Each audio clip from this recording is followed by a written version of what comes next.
Hi there, and welcome back to the 72-hour Home Inspectors Training class presented by EHI Training. Over the next 72 hours, we will do our best to teach you how to become a home inspector. It will come in 2-hour webinars, and this is our first.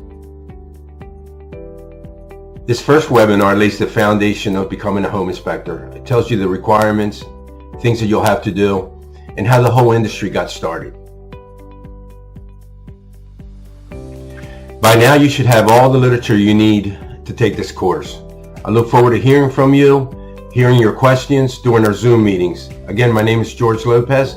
I will be your instructor, so let's get started. Okay, so here we are, EHI Training 72-hour Comprehensive Home Inspector Training and Certification class. You will mostly be looking at slides from here on out, and we'll turn the music off to make it easier for you to understand me. And I will be taking breaks, so you'll notice some stop and go along the way. But we're going to breeze through it as fast as we can possibly breeze through it. And here's the first slide.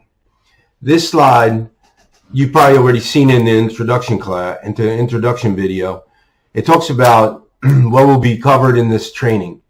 And the first one is industry standards. Standards were put together by the American Society of Home Inspectors. This industry began back in the 60s, and before that, people kind of just relied on their own knowledge. They would, bounce around on the floors, open and close windows, and along came this industry, and it got organized. Like I said, the American Society of Home Inspectors was very instrumental in doing that. There's other associations that are also working in the industry, and you'll hear about all of them during this class. But for now, we'll just keep moving. All right, reporting formats and usage. We're going to talk about the methods used to translate information to the client and to the realtor and to the seller, who at the very end of the line will make the decisions whether to make repairs, compensate the buyer for some of these issues that you as a home inspector will find. And, so that comes as part of the usage, but all of that will be part of your instructions. It's basically the report and how the report is used. And again, we'll dive into details with that later. Structural components, what holds up a house. We'll get into the nuts and bolts on all this step by step, but just briefly, you pull up to a house, you want to look at it, you want to make sure it's not falling over. You want to always be safe. So walking into a house, one of the first things you're going to notice is it structurally sound. Does it look sound? You would not be surprised on how many times we walk into places and we're not concerned about whether we're going to fall through the floor or not. And that's bad. When you become a home inspector, you tend to be a little bit more weary and a little bit more careful because you've seen things. But as a novice, you don't always worry about the structural integrity of a home. And mostly because there's codes. I mean, thank God, the United States is very organized when it comes to creating codes and safety requirements for buildings. And that goes all the way from a house. Heck, a doghouse can have specs, So anyway, then we'll talk about exteriors, which is the siding, the soffits, the fascia, the paints. A whole lot of things are on the exterior that wouldn't be considered part of the structural components, although you may see it, you're looking at it, but you're really focused on the exteriors. Roofing, here's a situation that has changed over the years. And when you're first coming into a home inspecting, you want to be gung-ho. You want to say, look, I'll climb up on your roof and I will inspect your roof. But the industry has changed since the advent of drones. I actually don't even carry a tall ladder anymore. And there's good reasons for that. During the winter months, roofs freeze and they're dangerous to walk on. They thaw out in the spring. You have a short window when you can walk on them if they're safe to walk on. And then comes the summer. Summer gets really hot, and you don't want to walk on shingles anymore because you can damage them. You don't want to walk through a roof that's got soft plywood. There's a lot of reasons for not walking on the roof, but from time to time you'll get a homeowner that will call you and go, well, the other guy said he was going to walk on roofs. I'm guilty of that. When I first got into the industry, I would tell people, hey, I'll walk on it. The other guy's not going to. It was a way for me to get work, and it was very effective. But I fell on the roof, not hard, but I've slipped on roofs before, and haven't been a builder. I've been on roofs a lot. Not afraid of climbing on a roof, but the drone does such a good job. And there's methods of knowing exactly whether the plywood, the sheathing is good or not. We're going to talk about all that later. Plumbing. Different types of plumbing are available in a house or are used in a house. There's public water, public sewer. There's private septic systems, private wells, and there's actually community wells also, and community septics. We'll talk about all of them. You won't see those very often, but we'll talk about it anyway. I've seen community septic and community wells maybe 2 or 3 times in over 3,000 home inspections that I've done. The electrical system. There's a lot to talk about there. This is a very high safety issue, high importance to safety issue. So you're going to want to learn as much as you can here, and what you don't know, you're going to research. You're going to maybe have an electrician that you can call and ask questions of. The internet's great. AI is pretty awesome. So there's a lot of tools out there that will make you a better assessor of electrical systems, and we'll talk about them in details. Heating. Well, we know that's pretty straightforward. The house is cold and you want to heat it. There's different methods of heating a house. Hot air, hot water, and wood burning fireplaces and what have you. Excuse me. Central air conditioning, that's usually heat pumps. There is air conditioners that have a boiler on the heating side, and then on the cooling side we'll use cold air, and those sometimes are converted over to heat pumps, and heat pumps are very popular. They're very good. They've done a good job of bringing them along, and they're actually the most popular systems that you'll see.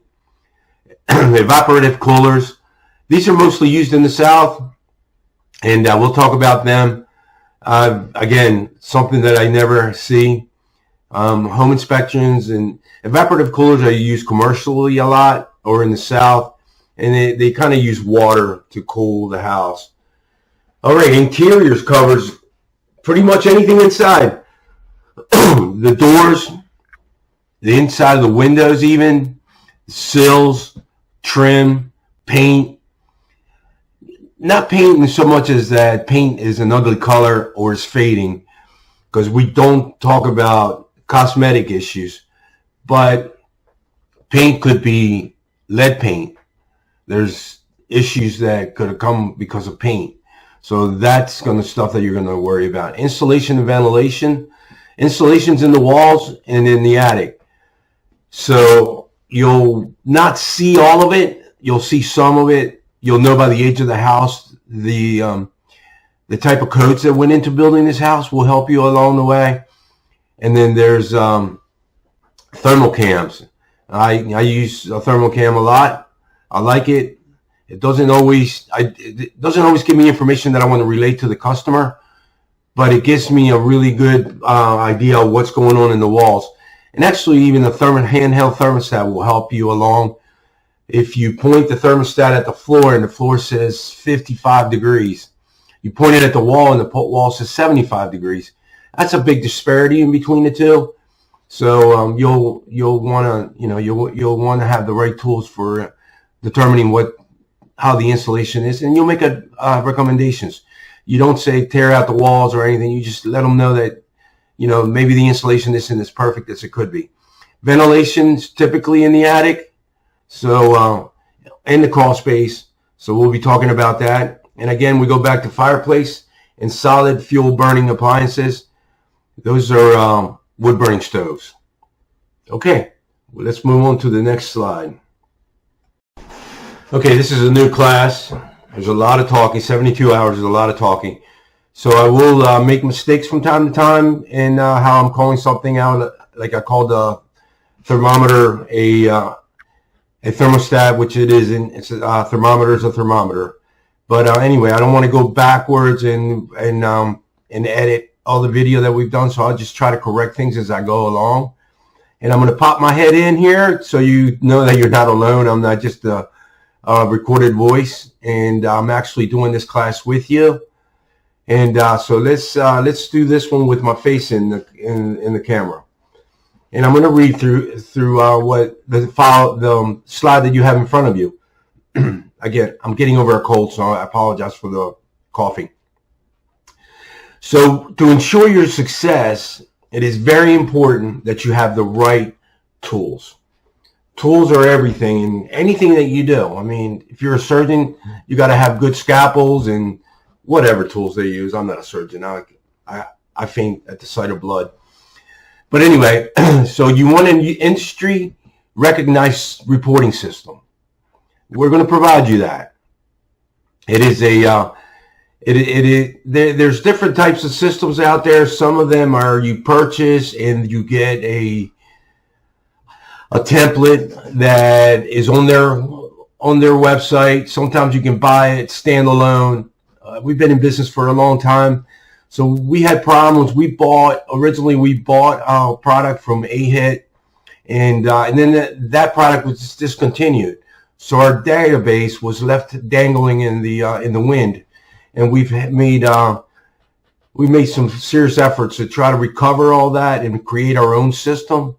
And the reporting system that we have now is just a template. It's created on Microsoft Word. You can convert it over to a PDF and send it to the client. There's new ways of relaying information also. There's video you can use, but you can even send video through the email now. So if you wanted to attach, sometimes you may have a clanking noise or a fan that wobbles. And it's nice to put a video on that that kind of demonstrates it. But I will tell you this. Everybody's tight for time. The realtor doesn't want to spend countless hours looking at video. They want information from you that's concise. And to be concise, you will put together lots of pictures. I typically take like 250 pictures per inspections. Sometimes I've taken 350. So there's a lot of pictures, there's a lot of explanations, and more importantly, there's a summary. A lot of times the realtors will just grab the summary, or the client will grab the summary, and there's ways that I tell them to treat the report. I tell them to use the summary as a wish list of everything that they want repaired, and then prioritize and put prices next to each one of those items to help them in the negotiating process. Remember, we're giving them information, but we also have to tell them what to do with that information. We want to be as helpful as possible. We don't want to make the decision for them, because who are we to make that decision? I mean, if I wanted to buy a house that's got a garage that's beautiful, and I know the house is not so beautiful, but I'm buying it for the garage, I'll let things go in the house, but I want to know what it is that's there. I don't want to know what's there. And the inspector, you, will be the one that does that. So that's where we go to buying reporting software, or even create your own report. We've created our own report. Use the quality and the latest tools. The tool list, the list of tools that you have are not extensive. I have like a little doctor's bag. I have the different types of tools do different types of jobs. Like, for example, lead paint testing.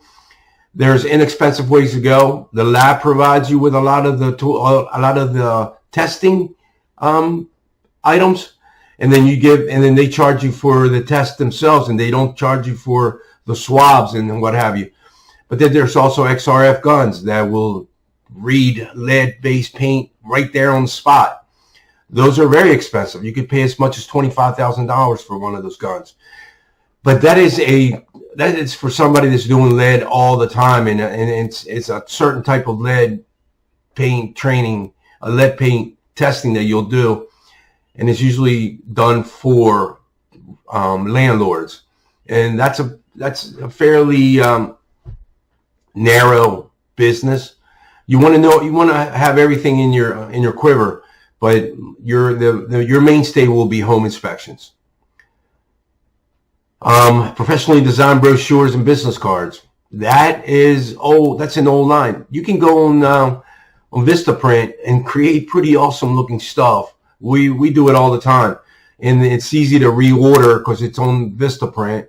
Even signs for the truck, the magnetic signs, we have them on Vistaprint. When one gets dinged up or something, we order new ones.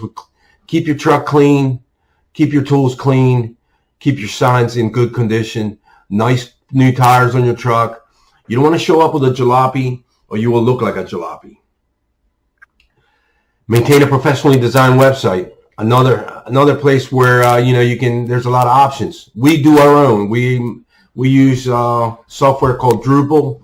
There's a big learning curve there, but there's GoDaddy, and there's a lot of services that will create you a pretty simple website for not too much. You'll have to pay to maintain that, and we will do that. If you come to work for everyday home inspections, you don't have to worry about none of that. You don't have to worry about brochures. You don't have to worry about signs. All you have to do is worry about your your hand tools, and even we do hand-me-downs. Anyway, so use marketing strategies proven to work in the home industry. There's a lot there, a lot to unpack. When I first came in, they were pushing like buying chocolates and taking them to their offices, the realty offices. Knock on doors. It's definitely number one. You want to be seen. You want to meet them. You want to explain to them what your capabilities are, what your background is, and my background's construction. I was in construction for a very long time. I can smell a house, as they say. You don't need to be in construction your whole life, but you do need to have good eyes. You need to be thorough. The less you know, the more thorough I want you to be. I want you to go step by step. We also have a list that we use for marking down information, and it gives you a path through the home to all the locations that you're going to go. You go do them the same way every time, and you will not make as many mistakes as you could if you jump around. We're going to talk about distractions and all that other stuff later on in the class, but I think this pretty much covers what you need to have to ensure that you're successful. Work for a successful company or become a successful company yourself. Let's move on to the next class, the next slide. Okay, without my face in the camera, and we're going to speed it up a little bit. I have to do 20 of these tiles per 2-hour webinar. We have a total of 700 slides for this class. So as you can see, there's going to be a lot of information presented to you. Okay, so why are homes inspected? First, it provides a peace of mind to the buyer and the seller. Lets the buyer know what he's buying, and it lets the seller know that the buyer knows what he's buying. So if it keeps everybody happy. It's nice to know that the buyer is doing his part to ascertain the information he needs about the house. Because sometimes the seller doesn't know everything. Sellers are just living there. Sometimes they only lived in the house for a year, and there's a problem that's been there 5 years. Anyway, so it provides a written overview to assist in the decision-making process. As you already know, you're going to present a report with a summary page that's going to give them all the information that they need in a format that's understood by all parties. It is a risk management tool for the realtor. That way the realtor can, rest easy that he didn't tell his buyer to buy something that's bad. And any responsible, honest realtor, which they all are, be honest with you. I've never worked with a bad realtor. They will recommend a home inspection. It's up to the buyer to decide to do it or not. And some buyers don't need to because they're contractors or they're buying an investment property and they know exactly what they're buying. In today's market, with being a seller's market, it's more and more that people don't call us. I mean, the market has really slowed down a lot, and that will come around. So, rest easy. We're not going anywhere. People need home inspectors. It can help satisfy disclosure laws. Again, letting everybody know what's going on. It's an eye-opening device that can even work to help in the price negotiation, and that is how you earn your keep. I mean, you charge $500 for a home inspection, and you save them $10,000. You do the math. It's hard not to earn your $500, and I'm using that as a number because typically that's what the average home inspection and it costs. It could be less. Condos across the street are less than a mansion on the other side of town. So know your pricing. Be consistent on your pricing. Do not gouge because a house is $2 million.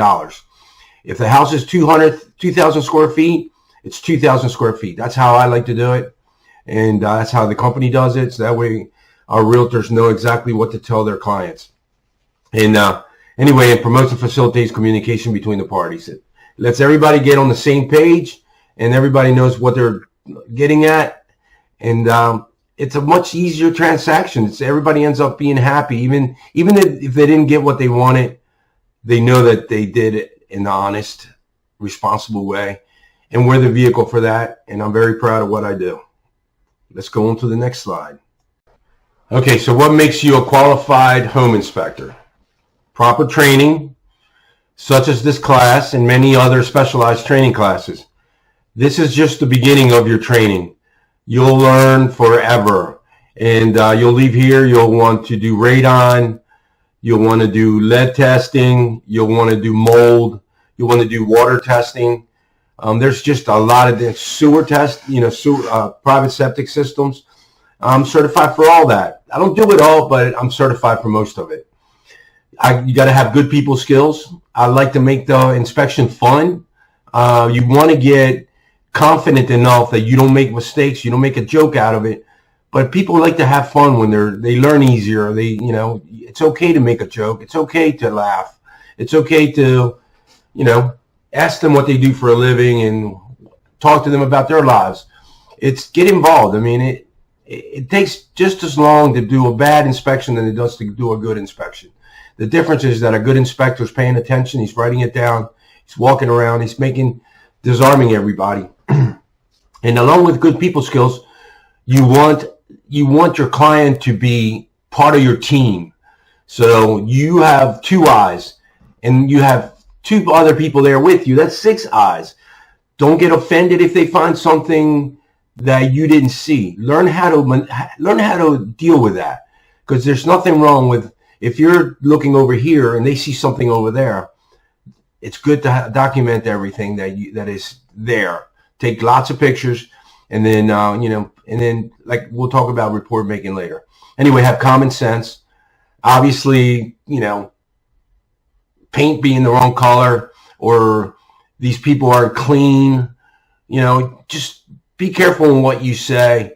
You have to say things that are real, that are happening, not something that you think is going to happen.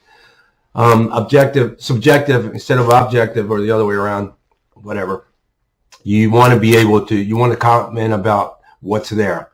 You want to have the ability to observe. So sometimes you just got to stop, look around, see what you're seeing, understand what you're seeing. And if you have to make things happen, make them happen. Like if you got to turn the water on to hear a knock, turn the water on and hear that knock, turn the water off. Take the time to learn what you're looking at, to understand what you're looking at. You should have an interest for homes, obviously, and that includes commercial properties, whatever you want to get into. Have an interest in it. Don't just do it because you're going to get paid. because nobody needs that. Have an eye for detail, and we talked about it, all that, and just learn to see it. And the more you do it, the more you understand it. It's come to the point where I show up at a friend's house and they go, okay, don't look around. Don't tell my wife everything that I need to do, because they don't want to know everything. But a client does, okay? So just remember that. And no, anyone with flashlight and YouTube does not know, cannot be a home inspector. But anyway, a home inspector will look in YouTube from time to time, so don't let them tell you that they don't. I do it. When I need to learn something, YouTube is a great tool. Even though the commercials kind of get on my nerves. AI is it's coming along as a very helpful tool without the commercials. And we'll see what happens with that. Anyway, let's go on to the next slide. Okay, I'm really liking this recording software. It's Logitech, and it does a really good job. Anyway, I'm out of the picture this time. Who will be present at the inspection? Buyers and their family, almost always. There's always parents. When they're young kids, parents are usually there. And, I always make a joke. I charge more for the parents being there. But the parents, especially the dad, nothing against moms, but the dad can be your buddy. They always have the best interest at heart of the buyer and will help you along. So always make sure that, always ask for the buyer to be there. Sellers, I prefer that they're not there. That way you can you can be frank about the house. If there's something that you think is hokey, which is my favorite word, when something doesn't seem right, I just go, that's kind of hokey. I try not to be disparaging, but I will always ask the buyer to be there. Sometimes too many kids can be a problem. Be careful with distractions. Have fun with the kids. Kids can be a blast. I like having kids, but so I've had 6 or 7 kids where there's sisters and brought her kids, and everybody's in there and they're all pulling on you. Hey, what's this? What's that? Don't be afraid to say, hey, I need a little bit more, I need a little more focus on this so I don't make any mistakes, and they will totally understand. So again, the sellers could be there. Both the buyers and the sellers agents are usually there. Almost always is the buyer's agent. Sellers agents don't want to be there. They understand each other. They work together with the buyer's agent. They're in the same industry. They don't want to be there. But sometimes they are. And when they are, you got to recognize the fact that maybe they're worried about the house and put a little emphasis on what you're looking at and what they're excusing. Sellers will usually excuse things. Like you'll go, oh, that door is broken. Well, I'm about to fix it. Or, well, that was already broken once I got it. That doesn't matter. Don't comment on it. Just write it down. And I can't say, maybe one attorney's been there since I started this career. I can't even remember if that's true. So, let's see the next slide. The different types of inspections. You got a pre-purchase inspection, which is when somebody's selling a house to another person and the person buying it wants to know what's going on with the house. The seller will usually give them like 5 days. I've seen as little as 3 days, and I've seen as many as 10 days, which are awesome. But typically 5. So that means you got to get in there in the next couple of days. You got to do the inspection, and then you got to have the report back to them to give them time to respond to the seller. So, you don't want it on the last day unless it's their fault. They couldn't see you for 3 days and you only have 5. They'll go, okay, we'll take it on the last day. But don't be surprised if in the morning you get a call. Hey, when's that report going to be done today? All right, listing inspections. That's when I'm selling my house. I want somebody to tell me what's wrong with it. I want a report. So I can take that report and give it to the buyer and say, look, this is what I found and this is what I repaired. I'm selling it as is. Or sometimes, you can also have an inspection to have 2 people looking at it. Listing inspections are a lot of times done by the son or the daughter of a person that was put in a home that didn't live there and wants to know what's going on, doesn't want to get taken advantage of. So they want to prepare, they want to prepare for it. Pool and spa, log and mobile homes. There's, all that is part of your inspections. Pool and spa is another webinar that we will be doing after this 72-hour class. Log and mobile homes we'll also do. We're going to have webinars for all this. We're just in the process of creating these videos. So look forward to getting more instructions from us on all these issues. Insurance inspections. Don't do a lot of them. I don't reach out to insurance companies a lot, but I could. There's litigations. Those I've done, and I've never had to go to court. I typically would tell them $100 an hour from the time I leave my office till I get home on the day of court. So they put that, you ask for a retainer for that day, maybe like $200 in case they cancel on you. You get to keep that money.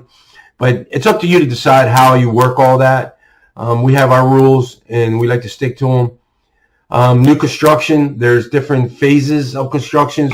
One of them is when they do the foundation, then they frame it, and that's usually the framing and the pre-closing inspection. That's before they close the walls up and put insulation in. That is a very specialized inspection. We'll talk about that more later. But then you have a final. That's when the house is done. The builder's turning the keys over, and they'll call you to come in. Those aren't that one is, believe it or not, it's not as important as a 1 year or 11 month. That means that before the warranty's up, you come out, and there's a lot to learn about warranties. We also do arbitrations, so we're well versed on the arbitration clauses and warranties. So when we do new home constructions, we let them know what their warranty will and will not cover, and we try to get them a heads up on things to do. Single item like a foundation, FHA, VA loans. Those are different types. They require different types of inspections. Draw requests. Those are lender. When somebody's doing construction on the house, the lenders will call us and have us administer the loan. Termite, mold, indoor air quality, water, and FEMA. FEMA, we don't do that much. I used to do them when I first started, but not that much. It's just a questionnaire that FEMA asks, and that's typically when there's a disaster. Indoor air quality is mold. Water is water testing. Mold is, again, mold, indoor air quality, and that's spelled incorrectly. It's IAQ. And termite inspections. Typically, the termite guys will do that. We've started to do them more and more because we like to be a one-stop shop for the realtors.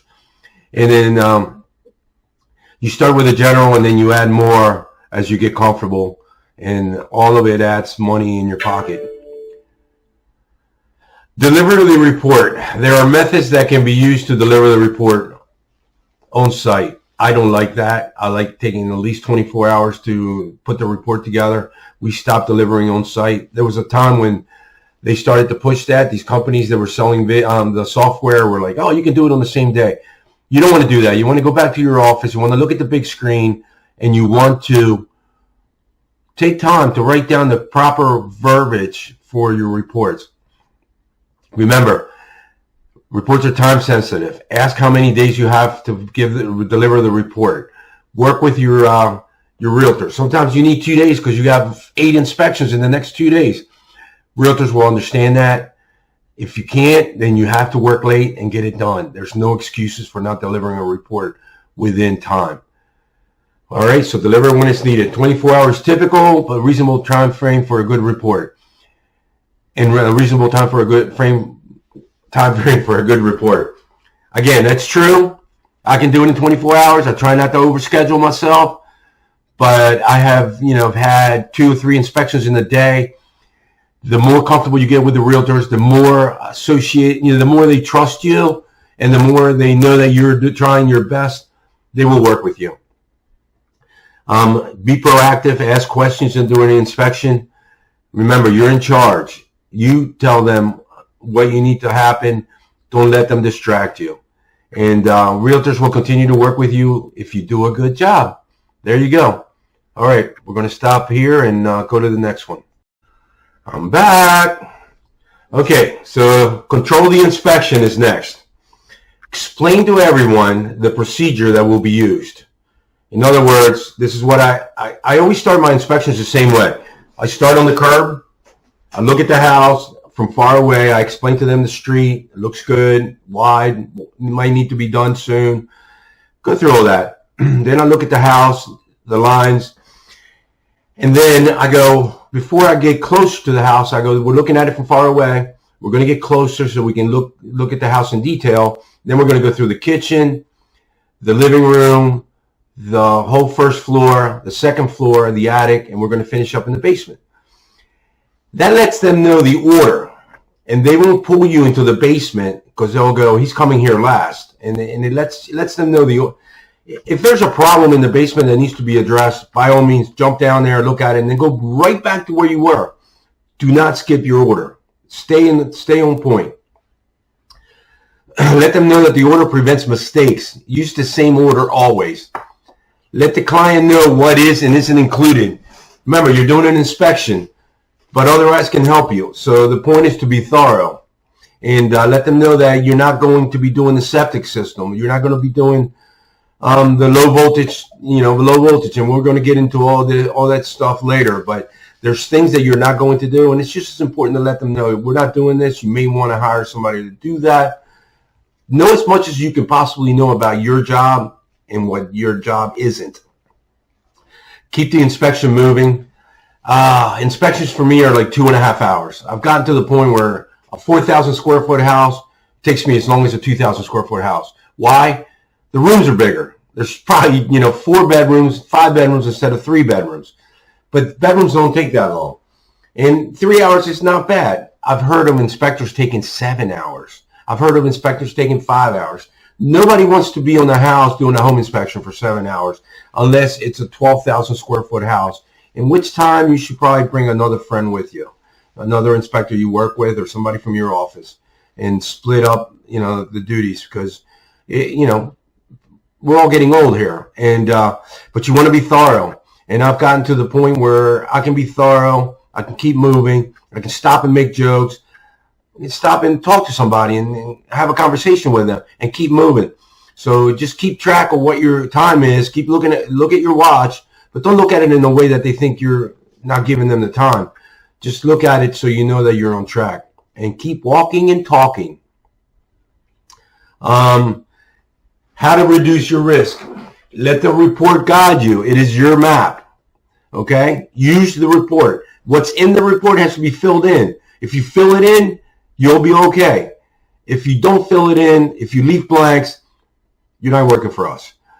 Proceed line by line, develop a flow, and you will be more effective. Communicate clearly. I have a problem with that, but that's because I mix my words up sometimes. But both verbally and in writing. And this is where AI comes in handy. You can put in a phrase in the AI and tell it to give you a more concise way of writing it, and they'll spit out a nice sentence for you. You'll be amazed on how good you sound. So the internet is available in your phone. Sometimes I'll ask somebody during the inspection, hey, I don't know where this boiler, I've never seen this boiler before. Look it up for me. And you keep working, or look it up yourself. But most of the time, there's some of the young realtors especially, they're on their phone researching as I go. Sometimes they're like, oh, that's that and that. Don't get offended. You can't know everything, but you can learn everything. Okay? So always research things that you don't know. Call a mentor. Use the associations. You can always ask questions of the associations. I have my favorite. I don't want to talk. Well, I'll say ASHI's my favorite. I think there's other ones that do a more expansive job, a lot of information, but I'm old school, and so I go with that. Don't be an alarmist. Don't go, oh my God, I can't believe this is going to, don't. That's ineffective.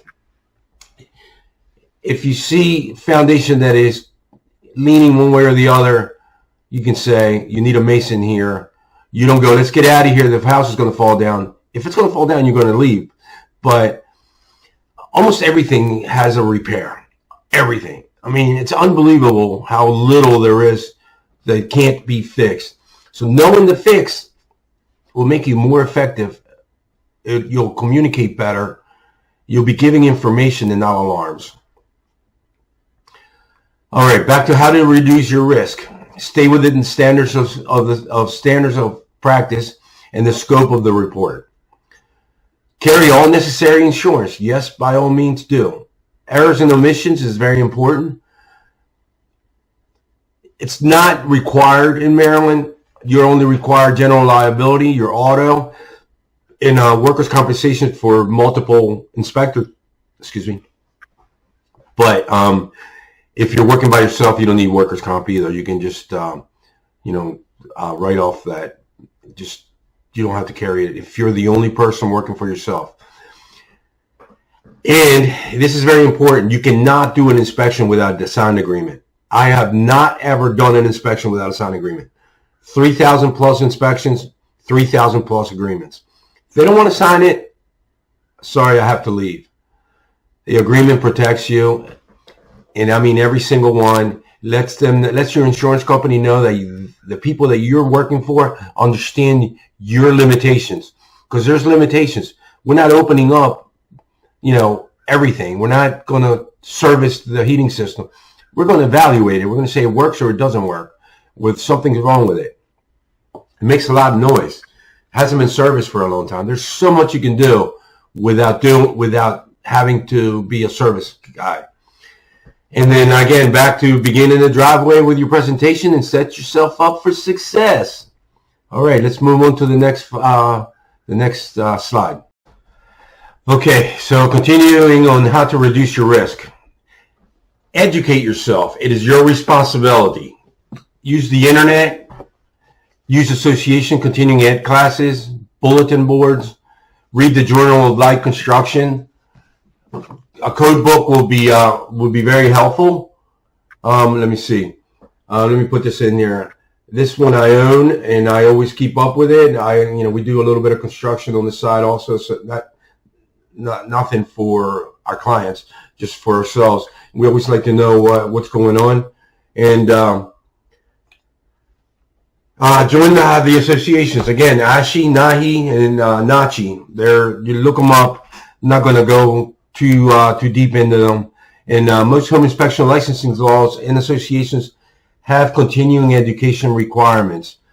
Now, you don't need to be in an association to do continuing ed. You can do continuing ed. There's a lot of different places that offer it. And one of the things that we found out is that we have different certifications, such as lead, that requires us to do a refresher course every 2 years. We do water. That requires us to do we have to do so many recertifications that kind of satisfies our licensing, our continuing education. And then on top of that, there's other places that we get information from. And one of them is the insurance industry. So anyway, that's that. Just stay on top of your education. If you're working for us, we're going to make sure you're educated, and we're going to stay on top of you to make sure you continue to get educated. So just remember that. All right, practice doing home inspections. Offer free home inspections to your friends. At the beginning, absolutely. During this class, you will do inspections. You're going to come probably over to my home or one of our other inspectors' homes, and you're going to do a free home inspection for them. So you can pick them apart and let them know that, hey, your own house doesn't have things that needs repair. And that's not unusual. I mean, yeah, we look at things and we go, we'll do that next week. But anyway, offer free home inspections. Inspect your own home. That's always a great place to start. Know your reports inside and out. Do ride-along with other inspectors. You will do ride-alongs with us. And it's required. It's required here. It may not be required in Maryland, but we are going to have you do a couple of ride-alongs so you can get comfortable and you can feel at ease with the clients. I think that's a big part of being a home inspector. Practice your driveway presentation. Practice with your wife, your girlfriend, your son, your daughter. Practice, practice, practice. And when your phone rings, be ready. You will only get one first impression. Remember what I said about the roof. Have explanations of why you do or don't do things. And don't be nervous. Relax. It's a process, and it will take time to practice and to perfect it. All right. Risk management starts with a phone call. Realtor usually knows the process, and so do the knowledgeable home buyers. They usually require less expectations. Inexperienced home buyers, on the other hand, they need more explanation and will usually ask rudimentary questions right off the bat. Yeah, when somebody calls you, when they start asking you what kind of licensing do you have, are you licensed and insured? A lot of times that already tells me, okay, this is somebody that's new to because the knowledgeable home buyer and the realtor, they already know that you're advertising, you're licensed, you have insurance and all that other good stuff. But remember, an inexperienced home buyer is listening to other inspectors that may not be as good as you, may be better than you, and I hope not. But in case they're getting information from both sides and they're trying to figure out who's telling the truth. Is somebody lying to me? The experienced buyers know you're not lying to them. They know, they're relaxed. They're like, okay, do the home inspection. And they'll know that you're doing a good home inspection or not. And you can look at our reviews. Our reviews are all generic. We don't hire companies to give us reviews. Other people do. I've seen some reviews online that I go, what? So we have a whole gamut of clients. Explain that this is a non-intrusive visual inspection. Usually you do that when they're signing the paperwork. What I do is I do the exterior without the paperwork. It's where you're going to get them to sign it. On the hood of your car, that's just very unprofessional. I do the exterior, the whole grounds with them. They're at ease. You've made jokes. You've made friends. You walk inside, you go to the kitchen, and you go, this is where I trap you into signing my paperwork. And then you smile. And then you go, this is it's a nice convenient countertop to sign the paperwork. And this is where I explain to them, this is a visual inspection. I can't see behind walls. I'm not Superman. I don't have X-ray vision.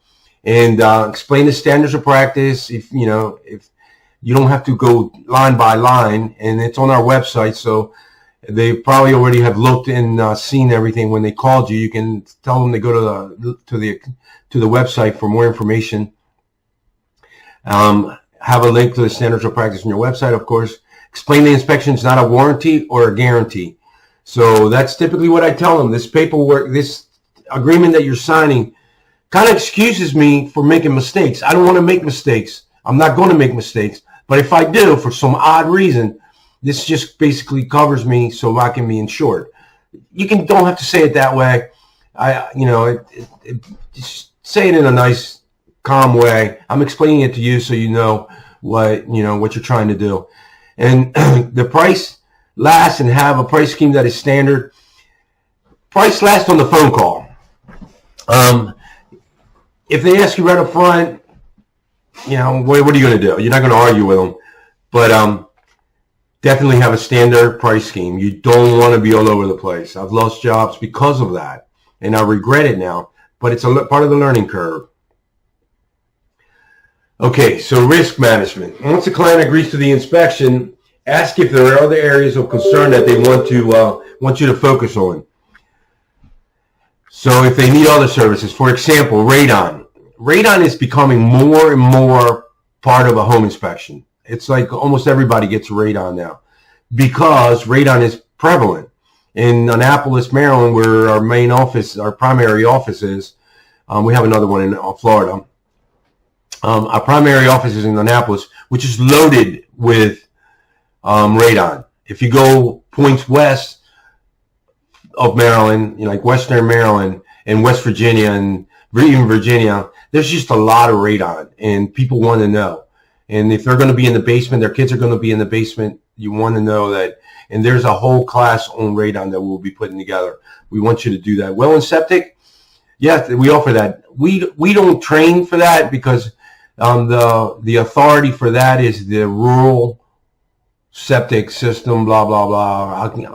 I'll get that information to you. I can't remember the name, the acronym for it, but there's an authority for that. You want to go through them.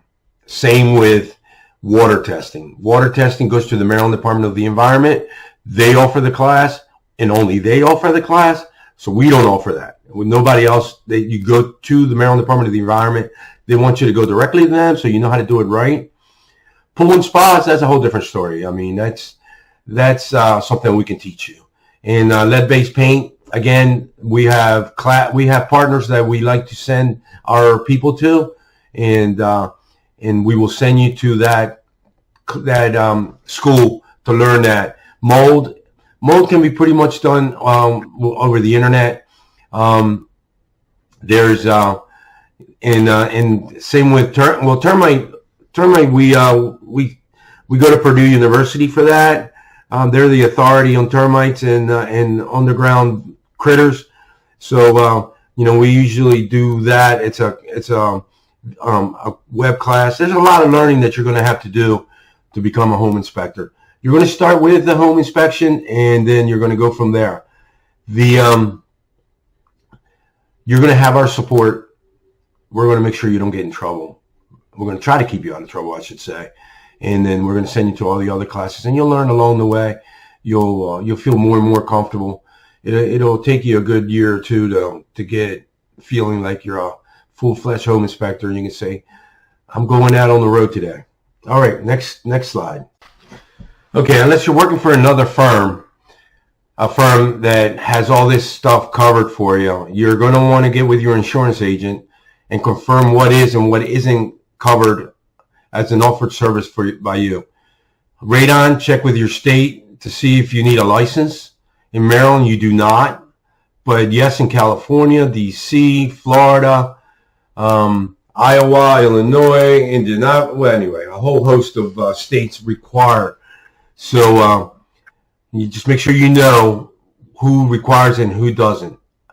In mold, a license is required in Texas and Louisiana. Termite, a license is required in these states. So in Maryland is one of them. You must be licensed to do termite inspections. And laws change, and so does insurance requirements. So make sure you do your homework and don't do stuff without the proper licensing. Risk management, driveway presentation, and paperwork. Arrive early. Get started while you wait for your clients. This is something that I drill to all my inspectors. If you have a 9 o'clock inspection and a 1 o'clock inspection, get there at 8:30, get there at 12:30. There's a lot you can do between that half hour. Sometimes an hour is better. If I'm training you, I'm going to get there an hour early so I can show you around. But what you want to do is you want to acclimate yourself to the house. You want to know what's going on, what you see.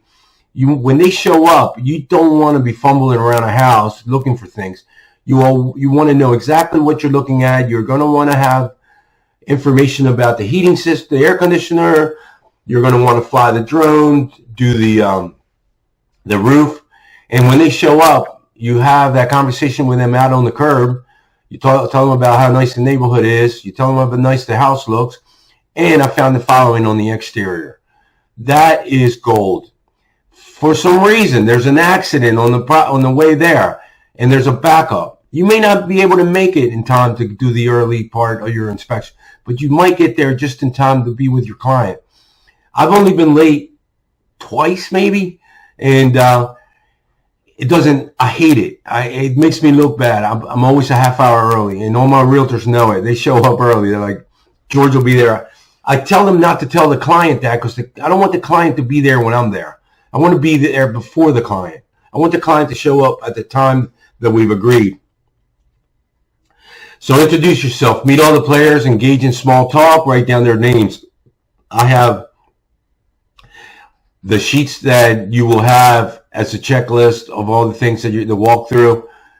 And I do it with a sheet. I don't do it with a phone or a tablet or anything. I like talking to my clients and writing down stuff on paper. Then I do the report in the office. But I always write down their names, everybody, even the children. It's just respectful. All right, once again, set expectations about ask for areas of concern. If they're worried about something they saw in the basement when they did their walkthrough, you want to make sure you go to those spots. They might be excited because of the inspection and forget to tell you. All right, so outline what you're going to do and what you're not going to do. If you notice, we're going back over all this stuff because it's important. You must have the agreement signed before the inspection. Again, I wait until I do the kitchen before I do it because it's an easier place to work with. And you don't want to ask for money up front. We don't. we don't like to ask for paperwork up front and all that. We walk around with them, become friendly with them, then we have them sign and at the very end we have them pay. It's very distressing to ask somebody for money up front. I believe. It's my opinion. And these days, everybody pays with Zelle or Venmo. So at the end of it, you give them, you've already given them your card, and you go Zelle it to that phone number, the office number, and that comes directly to us. And it's so much easier for them. There's no 3% agreement. We're starting to charge 3% if they go credit card way, because we think the credit cards are just outrageously priced, and most people, they have to pay for it up front anyway. They can't be putting it on their credit card. Some can, and if they have to, they have to. It's okay. We'll do it. If it's a high-priced inspection, we might absorb it. If it's a return client, we'll absorb it. If they're, first-time home buyers and they don't have a lot of money, we'll absorb it. But we try to get to 3% if we can. So we always send the report via email. And we're going to start putting it on the website so they can become members of the website, and then they can download it from there whenever. We're implementing those technology now, and then that'll be another location for them to look at video if they're interested. So realtors have a lot of agreements for the clients to sign. You only have one, so don't get weak. It's important. Yeah. Don't skip it. You can't skip it. We won't allow you to, and if you work for us. And encourage the client to participate and to ask lots of questions. So, liability. Keep your eyes open. Liability is highest when the client is not present. Why? Because it's only your set of eyes. You might become a little bit lazy or just don't think something is important. I don't care if I'm alone or not. I take the same amount of time. I do the same way. It's just less small talk. I can cover more area and do more. Sometimes I do it in less time because I don't have, a 2.5 hour might take me 2 hours, but I stick to my plan. I don't skim on it because the client's not there. Act like he's there. Okay, so beware of high risk areas such as structural defects, damage. The best thing you can do is document it and ask for an expert to look at it. You don't tell them what you think. You tell them what you see. Okay? Termites, it's a high liability problem, especially around crawl spaces. You get to walk around, you got to crawl around.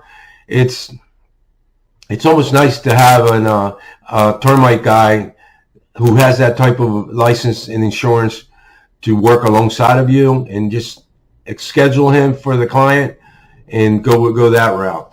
We only do termites if we're very confident that our inspectors can do it.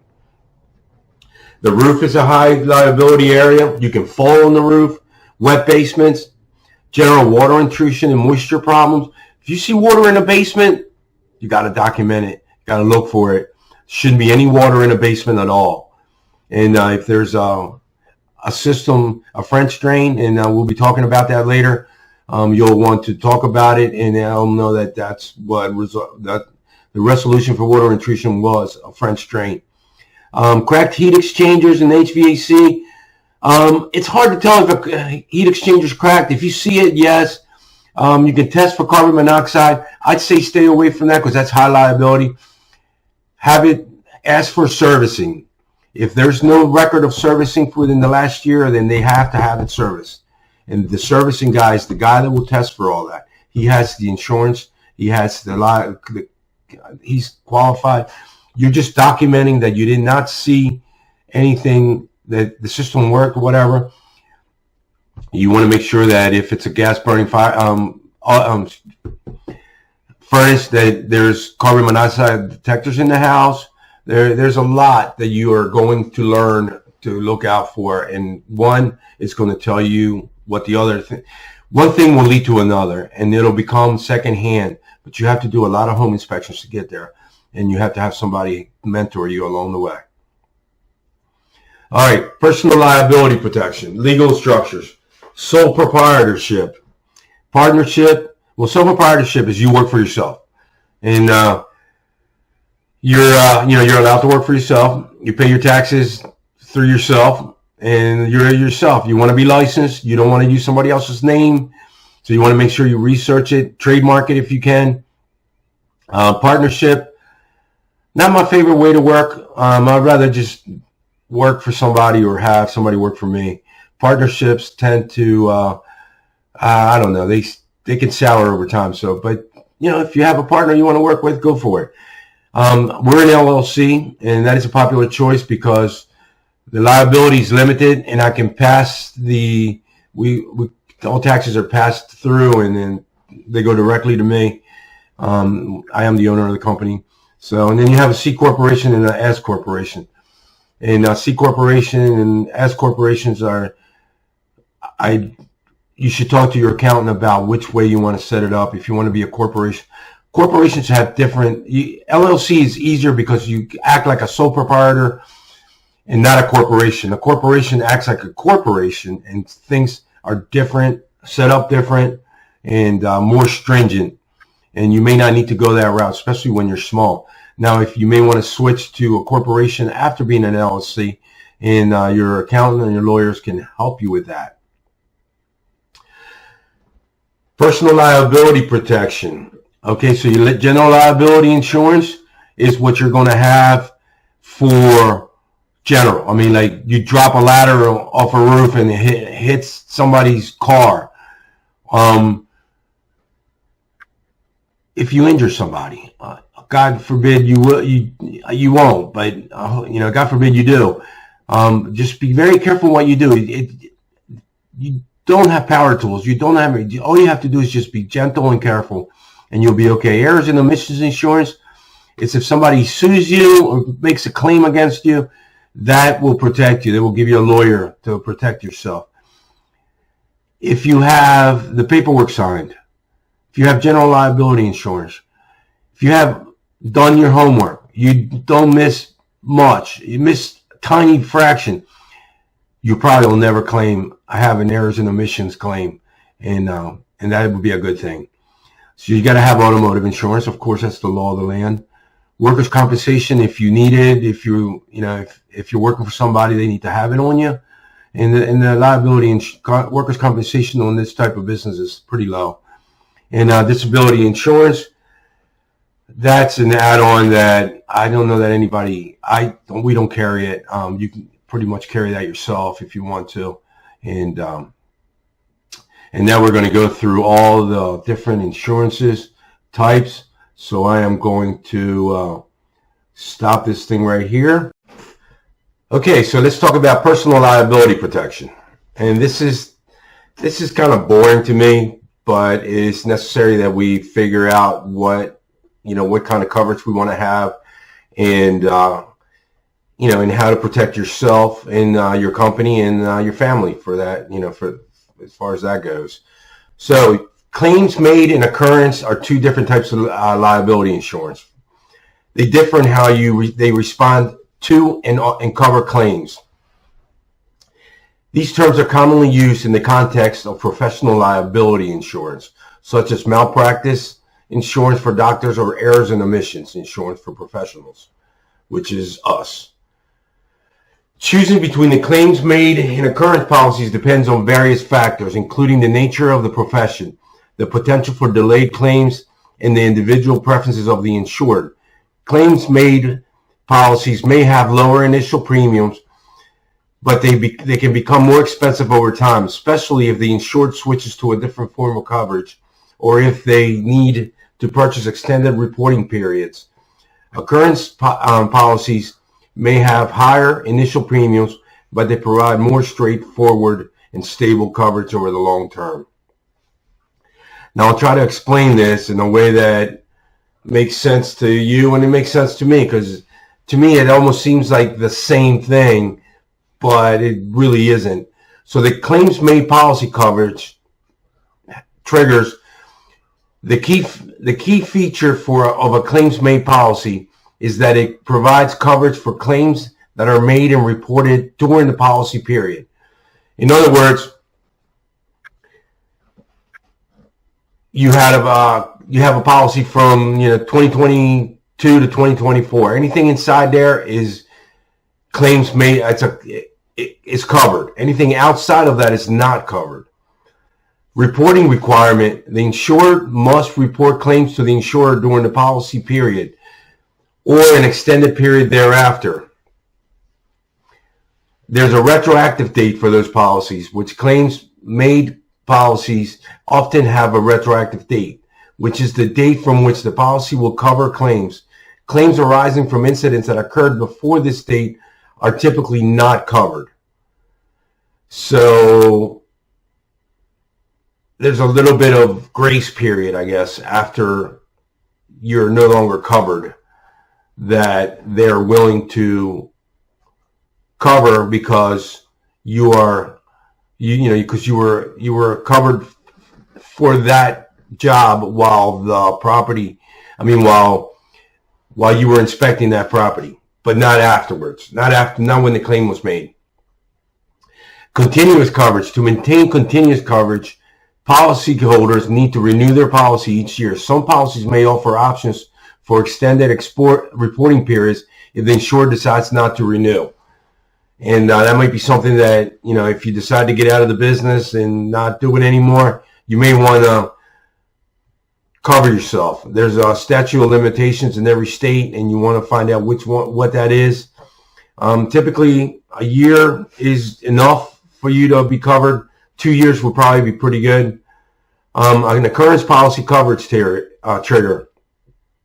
An occurrence policy provides coverage for incidents that occurred during the policy period, regardless of when the claim is filed.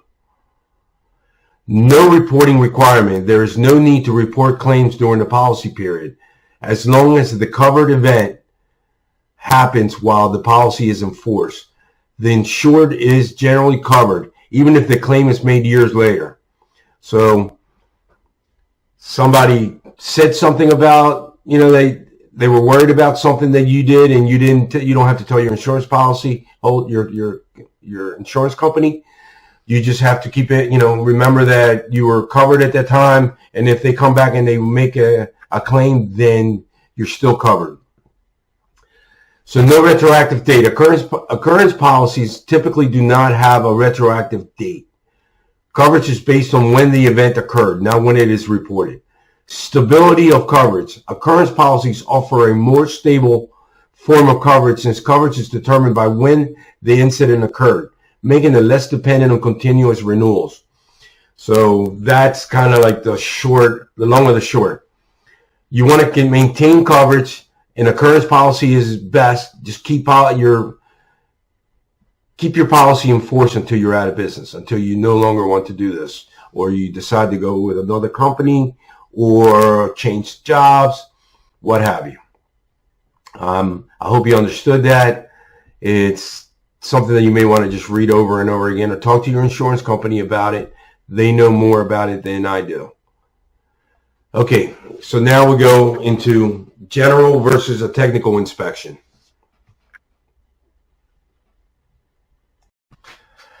Okay, so let's talk about general versus technical inspection. EHI training focuses on general inspection, which we use the American Society of Home Inspectors standards of practice. You'll find that pretty much all of them are pretty close to the same, but we use ASHI. Anyway, most states and association standards are written for general inspections.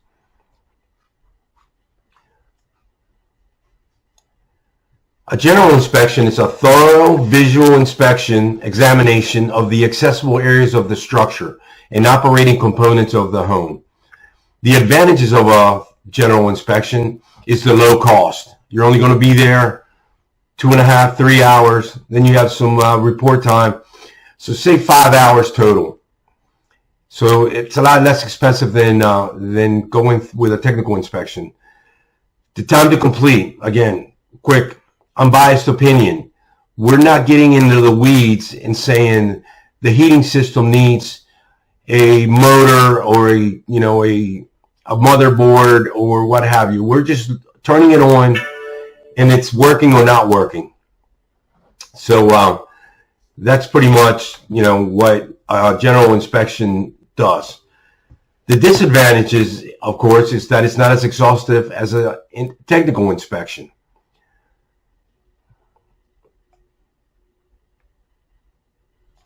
A technical inspection is an exhaustive inspection of each component of the building by a certified licensed individual.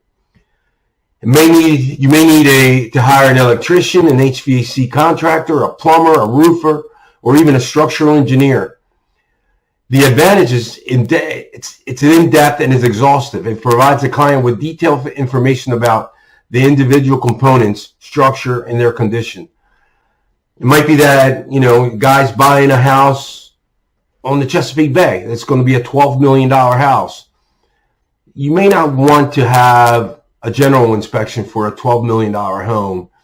When you're paying that kind of money out, you probably can afford to have an exhaustive inspection, a technical inspection, and it'll give you a much clearer picture of what you're buying and what kind of money you're going to have to fork out in the future. And it might have a peer. So you may have a peer technician, contractor come out. So that's the difference between the two. And the disadvantages, of course, time needed to complete. The cost could be in the thousands. And it is a bias and potential conflict of interest for work repairs could be a potential conflict of interest for work repairs being recommended. Again, don't be an alarmist. Keep everything in perspective. Report on both good and bad. All my reports, and you will see them, I take pictures of the entire home. Some pictures have bad things. Some pictures don't have anything written on them. But it gives you an overall view of the house. We get a lot of compliments because of that. They are like, wow, I was able to show this to my parents, and they saw what the house looked like. They're in another state. Some reporting that we shied away from showed nothing but the problems. It was short and easy, very technical, and kind of an alarmist type of inspection report. And I think that we have better success with ours. So be consistent, report the same way with the same emotion, always be objective. We were talking before, subjective and objective. I always get those two backwards. No house is perfect. Don't microanalyze. That leads to subjective reporting. It's no longer objective, and it is serving its intended purpose. Is it safe? Could it lead to a liability or issue for the client? Okay, so you'll notice that we are going pretty fast through some of this stuff because we've touched on it already, and we will touch on it again. We're past the 20 slides, so we're ahead of the game in the 2-hour timetable for this webinar, which will give us a lot more time later to speak about the nuts and bolts, which I think are equally as important, and sometimes a little bit more difficult to grasp. And I think you'll have a lot of questions there. So let's move on to the next one. Dress for success. This is a professional. Dress like a professional. It's okay to have a pullover. You don't have to have a suit and tie. Don't want you to. But we have logos that we brand our clothing, and everybody that works for us uses branded logos on their clothing. We have hats also, and remember, you're being paid as a consultant, not a technician. You're charging $100 to $20 an hour. So dress like it. Talk like you get paid to do it. In other words, refine your conversation with the client. You'll notice that I'm being really loose right now with some of the things that I'm saying, because this is a long class and I'm teaching, and it's a little different. But when I speak with a client, I slow down my thought process, and then I try to listen and speak to them in the manner that you would want a professional to speak to you. Even when marketing, dress for success. Dress like a professional. Shirt and tie, or polo and khakis. Shirt and tie is not necessary. Again, like I said before, when you're doing inspections. If you want to do it when you're knocking on their office door, It makes you look better. No reason not to. Polo and khakis are just fine. Even jeans, I mean, but just be very, just dress well. Good hygiene, haircut. I just had my haircut yesterday. Clean fingernails and smell good, but don't overdo it. Yeah, no cologne, please. First impressions will increase your chances of gaining access to realtors.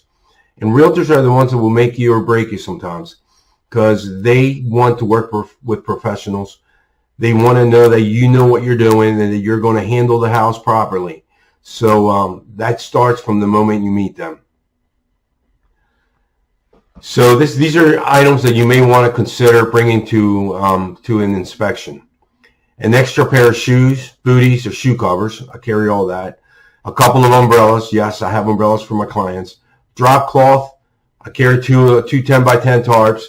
A small vacuum and cleaning towels. I don't carry a small vacuum, but I do carry cleaning towels.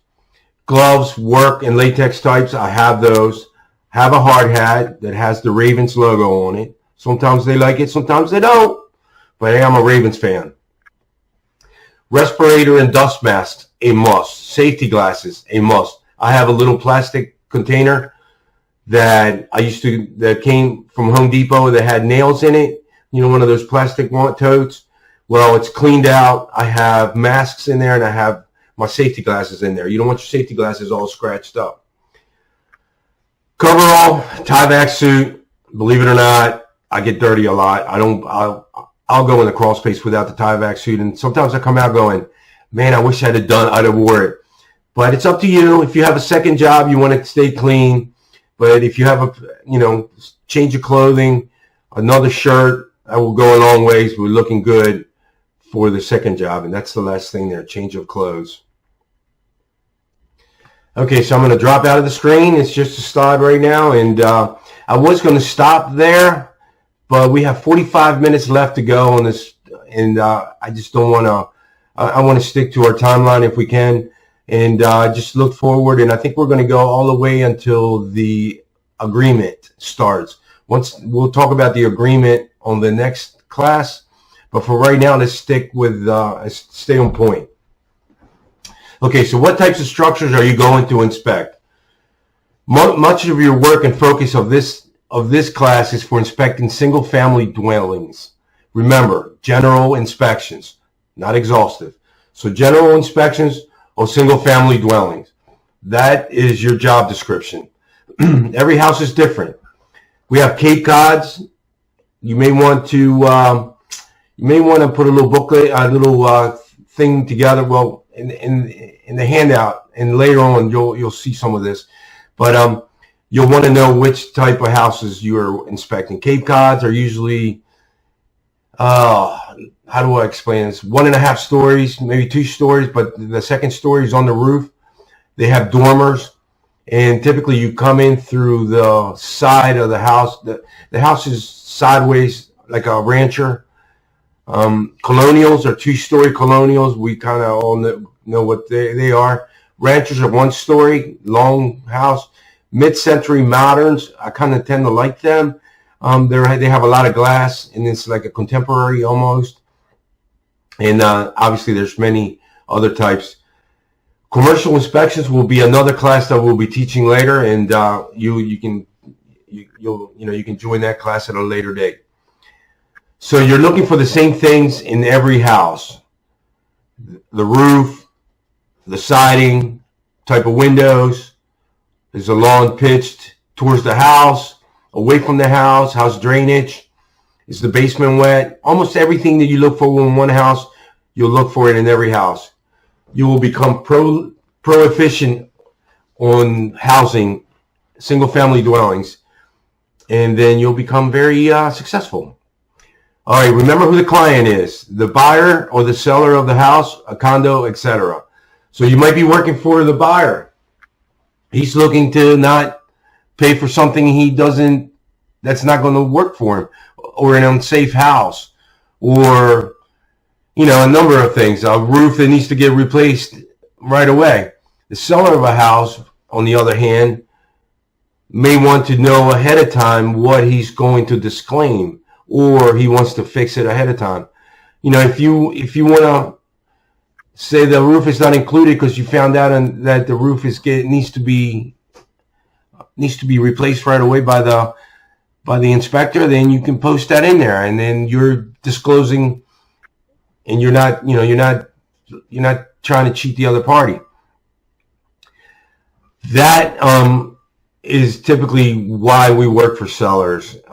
Some of them will fix every single thing. I've seen it, and it's pretty awesome. Some of them just want to disclaim it and move on. And condos are just like houses. They're a little different. We'll talk about that at a later date also. You don't worry so much about certain items, common items, but I say worry about everything until you don't have to worry about it. So if a condo is on the top floor, they're under the roof. So the roof is going to be fixed by the condo community.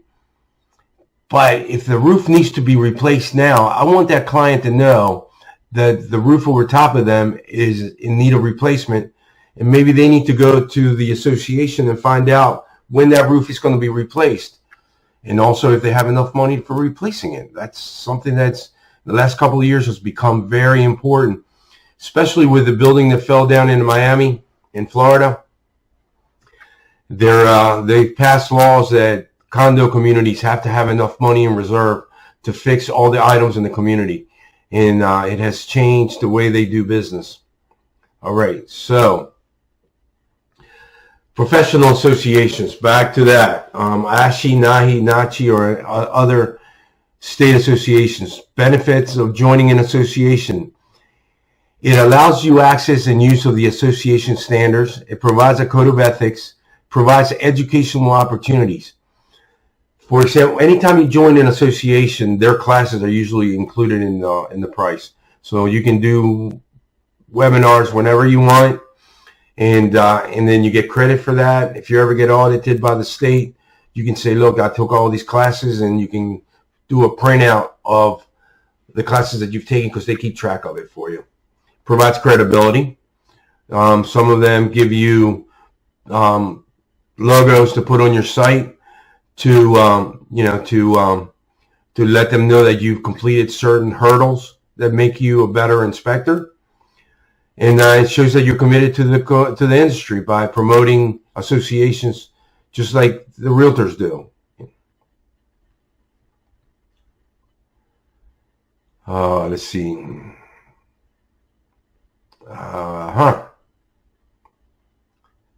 So what are the standards of practice? The standards of practice are a written set of recognized standards regarding the scope of a home inspection.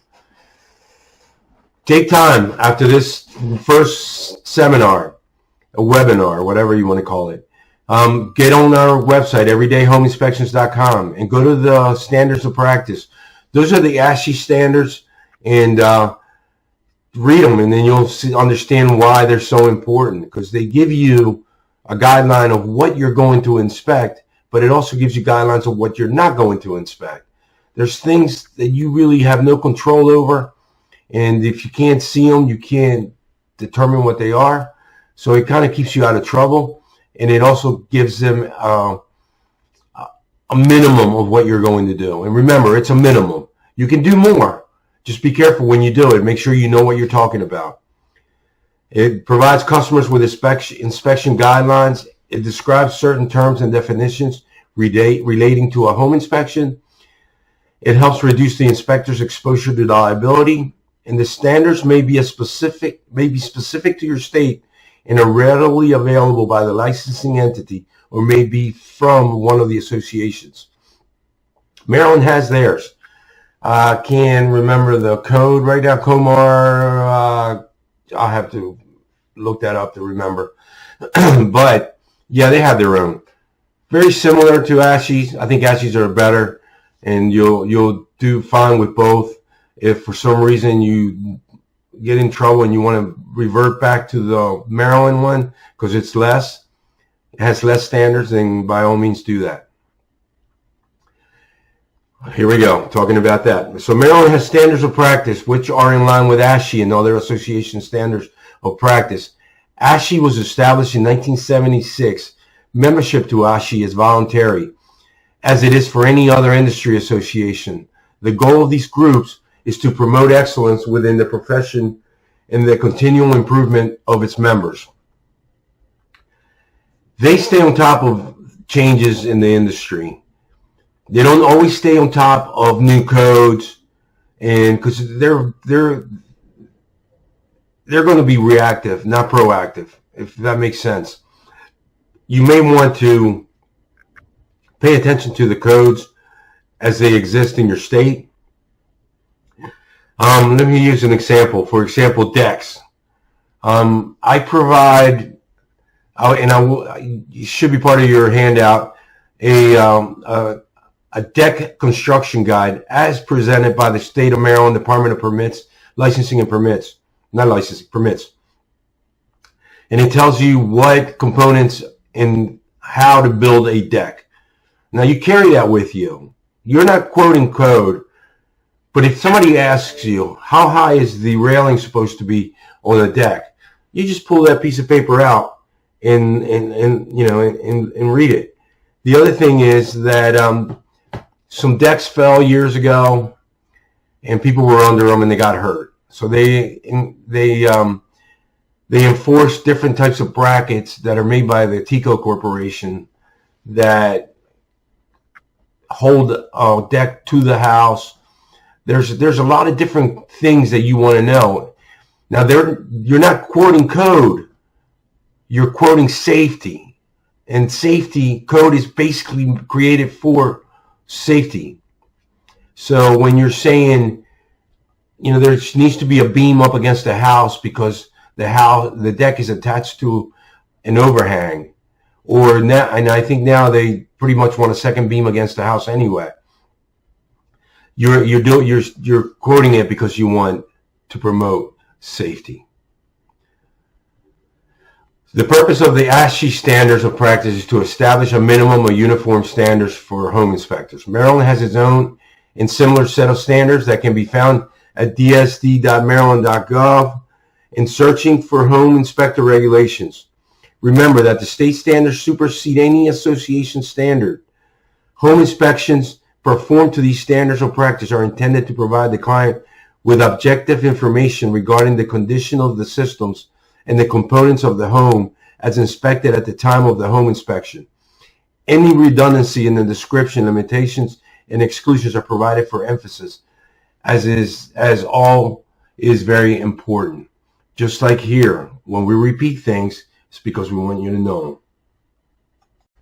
Okay, back to emphasis. The inspector shall adhere to the Code of Ethics of the American Society of Home Inspectors and the Code of Ethics of the state they're working in.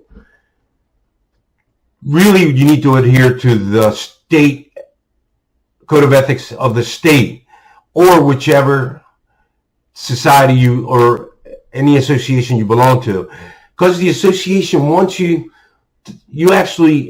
agree to adhere to their standards. By law, really, you need to stay with the state Code of Ethics if they have one. Maryland has one, so that's the one you're going to go to.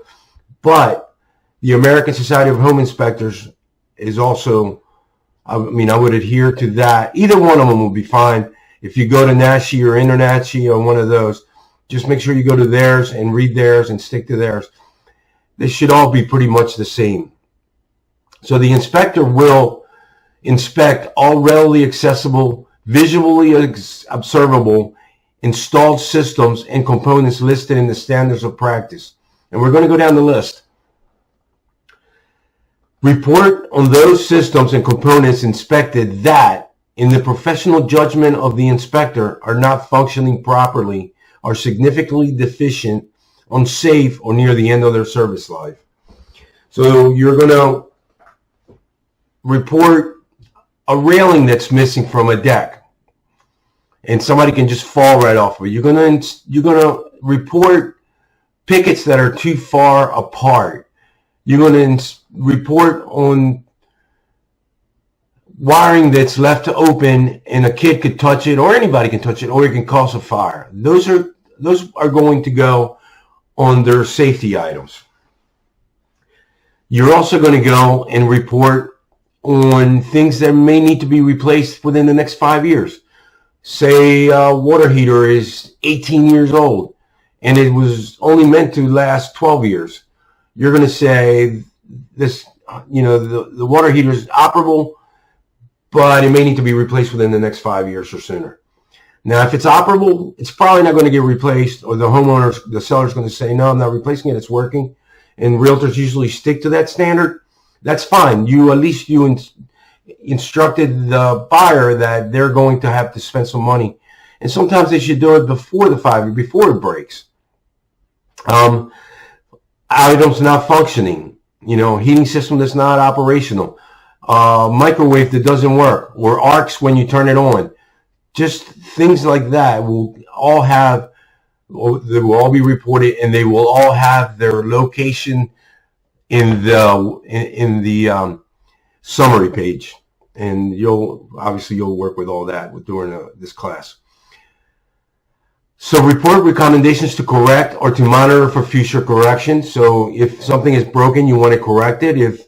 If there's no servicing records for the heating system, you want that corrected. If something is about to break, you're going to want to say, monitor for future correction. Or a place where usually I find that monitor is the area way into a basement that has a drain at the bottom of it, and it can fill up with leaves. I'll put it on the report. Monitor entrance to the basement for clogs, which can cause the basement to flood. And that's something that's very important. Now, the inspector is not required to determine the methods, the materials, or cost of correction. They will ask you. They always will ask, what do you think this costs? Now, if you have an idea on what it costs, give them a broad range, say between $100 and $5,000. And they'll go, oh, then you don't really know. You go, yeah, I don't do that every day. So if you just replaced, a roof in your house, or how much a roof costs to replace, and you might want to give them an idea, like, a square of shingles is $500-$600 to replace. Multiply that times the size of the house, you can come up with a range. But stay away from advising on methods and costs unless you are 100% sure, which is unlikely. I was a general contractor for a long time. I do consulting. So in my consulting capacity, I look up pricing. In the 2 or 3K consulting, I look up pricing. So I kind of tend to know more than others. So exclusions. Inspectors are not required to determine the presence of any environmental hazards, including but not limited to toxins, carcinogens. Oh, wow, it's a hard word for me to say. Noise and contaminants in soil, water, and air. Unless you're hired to examine those, if you got hired to do the lead testing on the soils around the house, if you got hired to do the water testing or the air sampling, then you do, but you're not required. The effectiveness of any system installed or method utilized to control or remove suspected hazardous substances. So there's a leaky oil tank on the ground. They ask you, how effective is it going to be to have the tank removed? Will there be oil left in the ground? Sorry, can't answer that. You'll have to hire an expert to tell you that. And then, and then they'll be surprised on how expensive that is. You're not required to talk about operating costs of systems or components. How much is this unit, electrical or furnace, going to burn me a month? They are allowed to ask the utility companies for the last 12 months of receipts. So there is ways for them to know what things cost. And usually they'll refer them to their realtor to help them through that. Okay, acoustical properties of any system or component. Again, you're not an expert. Stay away from quoting on things like that. Soil conditions relating to geotechnical or hydrologic specialties.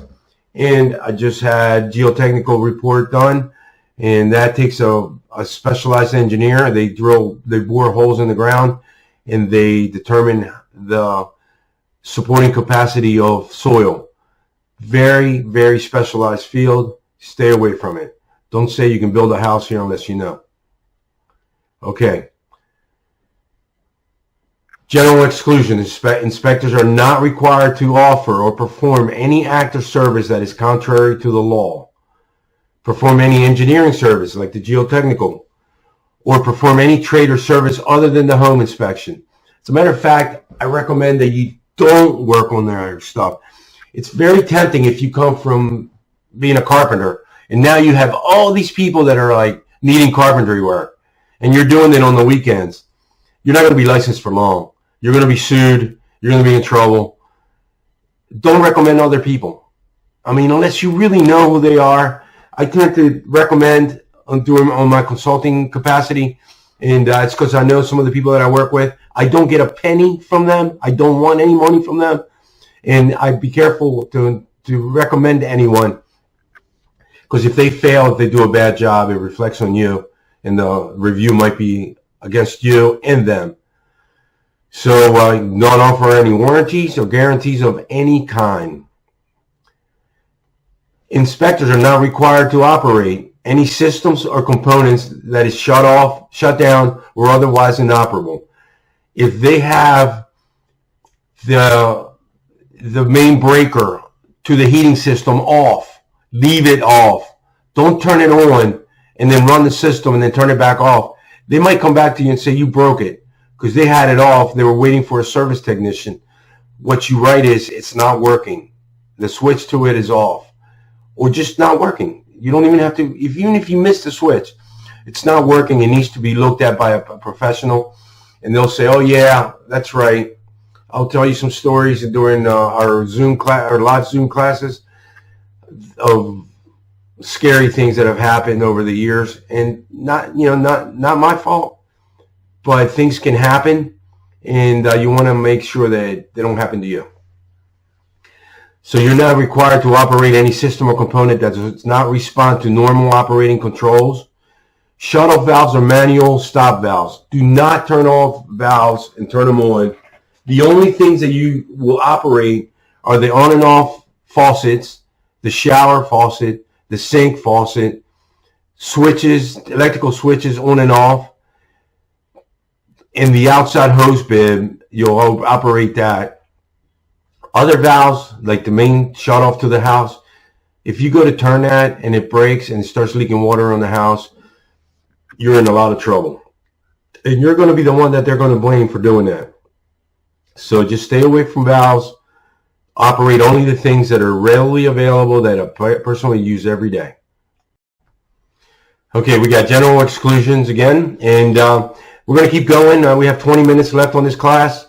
And just imagine, I did this class in, I think I forget. It was like maybe 10 days, 7, or I don't know. It was a lot of hours. It was grueling. But anyway, I think that we can do this general exclusions and finish out the class with these next 3 or 4 slides. Okay, inspectors are not required to enter any area that will, in your opinion, likely be dangerous to the inspector or other persons, or damage the property or its systems or components. Don't force a door open. Don't go into a crawl space that's too low. There's minimums that you're not required to do anything that you find is dangerous. If there's wires hanging in the crawl space and it's wet, stay away from that. Document it, have it repaired, and then they can have you come back if they want. But who wants to go into a crawl space with wires hanging all down and the floor's wet? So underfloor crawl spaces or attics that are not readily accessible. Some attics have, like especially in Cape Cods, they'll have that little bit at the peak that has no way for you to look up there and see if everything's okay. Call it out and say you couldn't get to it. Maybe they should go ahead and add a access.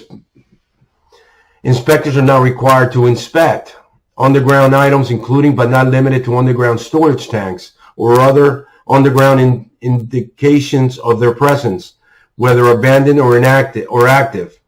So if you see an underground tank, just call it out and let them know that they should be looked at by a professional. And, you could have that conversation with them. It could be leaking. They can ask the seller if everything's okay. When was it installed? Who's the person that's checked it last? You're not required to inspect items that are not installed, obviously. If there's a light missing from a bulb missing, you can say it's not working because it's not installed. Yeah, you can go get another one from somewhere else and move it over. If there's a lot of them, it could add a lot of time to your inspection when you can just call them all out. There's a method for them to ask for that to be repaired, and during their walkthrough, they can confirm that the lights are all working and or that the screens were installed correctly. Because if there's no screens installed, I call it no screens installed. You might see them in the garage, and the realtor will go, "Whoa, they're in the garage. They're here." I can't confirm that they're the right one for this house, so I'm saying that it doesn't work. Again, they can install it, and it can be confirmed during the walkthrough, or they can hire you to come back and do a follow-up inspection, which we do often for a fraction of the cost, but they pay you for your time to come by and check off all those items that they agreed to replace. You don't have to inspect decorative items in areas that are not entered. Again, you can't go into a crawl space. You can't check it. You can't inspect it. Detached structures other than garages and carports. So, sheds, kids, children's play sets. I usually do disclaimers for those. Disclaimers will never get you in trouble. They'll keep you out of trouble. And common elements or common areas in multi-unit housing, such as condominiums, properties, and cooperative housing. Again, I call the roof if I see that it's in bad condition. It's not the seller's problem, but the seller is part of the community. In the community, the buyer is buying into that community. So there's a little bit of question right there. If the parking lot's not well taken care of, these are red flags that the buyer should be looking at. Maybe all of it is getting ready to be fixed, and great for that. Maybe they don't have the money to fix it, and usually a realtor will already know that. If they know the community and the area, they'll just they'll know not to take a client to a place that's not going to be well taken care of. Okay, more general exclusions. Inspectors are now required to, and all this will be in your quiz. So get ready, go back, read through your booklet all the way up to these last general exclusion slides, and this will be part of your quiz. Okay, so inspectors are not required to perform any procedure or operation that will, in the opinion of the inspector, likely to be dangerous to the inspector or other persons or damage to the property or its systems or components. Like, for example, turn on a breaker that's off. Don't do it. If there's a wire loose under the sink to the garbage disposal, maybe you don't run the garbage disposal. And, if there's wires hanging from a light fixture, don't turn the switch on the wall. Stay away from anything that creates trouble. You're not required to describe or report on any system or component that is not included in the standards and was not inspected. You're not required to move personal furniture, property, furniture, equipment, plants, soil. Yeah, you don't want to be moving. Some houses are full of debris. Call it out. Have them clean it out. And then that's one of the times when you'll come back to reinspect, or they will reinspect themselves when they do the walkthrough and the place has been cleared out. If it's being sold as is with all that debris in there, then you want to let them know that there could be issues under. There was a time I moved a mattress in the basement, and there was mold behind it. I don't know if they were hiding it, but sure there was a mold right behind it, and I think they were doing it on purpose. But I can't, we're not in the business of accusing people. No, it doesn't serve anything. It doesn't serve anything. You found it. Kudos on you. Move on. Okay, so dismantle any system or component except as explicitly required by the standards of practice. All right, so I guess we'll stop here. Your homework tonight is to read the ASHI Standards of Practice, the Code of Ethics and Definitions. Your entire career will depend on you knowing these terms.